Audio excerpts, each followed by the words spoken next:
జాతీయ భారతీయ వైద్య పరంపర సంస్థ ఆధ్వర్యంలో సైదాబాద్ డివిజన్లోని రెవెన్యూ బోర్డు కాలనీ కమ్యూనిటీ హాల్లో ఉచిత ఆయుర్వేద శిబిరాన్ని నిర్వహించారు.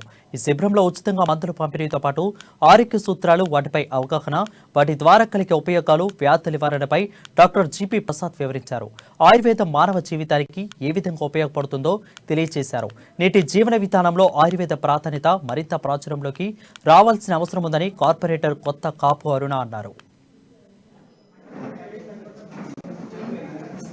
National institute of Indian medical heritage CCRS minister of Ayush తరఫున మనం ఈరోజు ఈ గండెరనాథంలోని ఈ కాలనీలో మనం మెడికల్ క్యాంప్ కండక్ట్ చేస్తున్నాము. ప్రతి సిసిఆర్ఎస్ సంబంధించినటువంటి అన్ని సంస్థల్లో ఆయుర్వేదంపై ప్రజలకు అవగాహన కల్పించేందుకు కానీ ప్రజలకు ఆయుర్వేదిక ట్రీట్మెంట్ను చేరువలో చేసేదానికోసంగా మెడికల్ క్యాంప్స్ను కండక్ట్ చేయడం జరుగుతుంది. నాతో పాటు రీసెర్చ్ ఆఫీసరు క్రిస్ యాంటోనీ గారు, అదేవిధంగా మా సహాయక ఎస్ఆర్ఎఫ్ అని అంటాము, వాళ్ళు కూడా ఒక 4 డాక్టర్సు, ఇంకా పారామెడికల్ సిబ్బంది కూడా రావడం జరిగింది.